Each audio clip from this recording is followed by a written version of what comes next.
Army Heritage Days is an annual event held in May at the U.S. Army Heritage and Education Center in Carlisle, Pennsylvania. Hundreds of living history hobbyists conduct demonstrations and talk to the public about the military, from the American Revolution to the War on Terror. The theme this year was the D-Day 75th anniversary. On American Artifacts, we visit a living history camp to learn about the experiences of the Army's 517th Parachute Regimental Combat Team, U.S. soldiers who fought in the Maritime Alps of France 75 years ago during the autumn of 1944. Good morning, my name is Matt Holmgren. I am part of a group that is representing F Company of the 517th Parachute Infantry Regiment, which was part of a unit called the 517th PRCT, which was short for Parachute Regimental Combat Team. It's a World War II unit that fought in Italy, southern France, Battle of the Bulge, and the Hurtgen Forest. It is a largely forgotten, overshadowed unit of the war because it was a smaller unit, numbered about 2,500 men throughout the war. We are representing them during their time during the Maritime Alps campaign of autumn of 1944. That was in the south of France, the French Alps near the Italian border, in which they were tasked with protecting the right flank of the main advance of the U.S. 7th Army up the Rhone River Valley. That came from the Operation Dragoon campaign, the invasion of southern France in August 1944, the second invasion of France, the forgotten invasion, overshadowed by Operation Overlord, the famous Normandy operations. Originally, both operations were designed to take place simultaneously.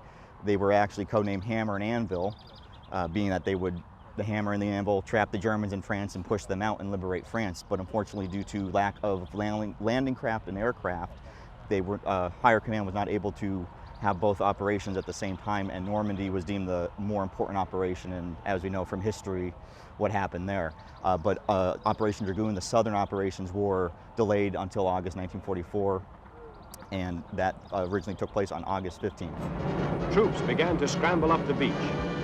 They were prepared for an enemy onslaught. But not a single German soldier appeared. Not even a Luftwaffe soared overhead. Mine detector squads cleared the roads to permit our tanks to continue on their way. 517th, along with the 1st Airborne Task Force, a unique uniform item. There was an experimental camouflage that the airborne of the 1st Airborne Task Force tried out for Operation Dragoon, which they literally spray painted their uniforms. They literally had their engineers have spray guns filled up with paint of green and black, and they had the guys line up, put a cardboard box over their head, and the engineers would hit them with the camouflage paint, and then off they go.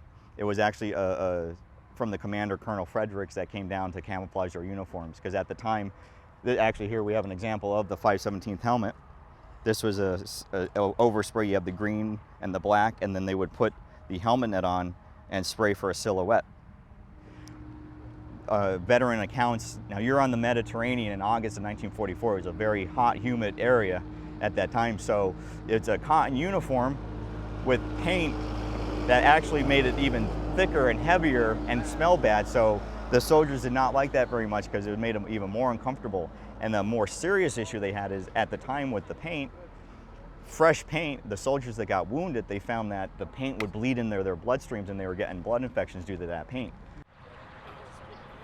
You can read all the history you can in a book, but to do firsthand accounts like this and to have, especially the young kids, get that firsthand experience to try a helmet on, try the equipment on, see what the soldiers went through of those campaigns. It's just another way to teach, and it's another way for us to learn about them, because we're always researching the unit. There's always something to learn about them. There's always something that's coming out of the woodwork, the photographs or more personal accounts that we can learn and we could pass on their stories, so they're not forgotten.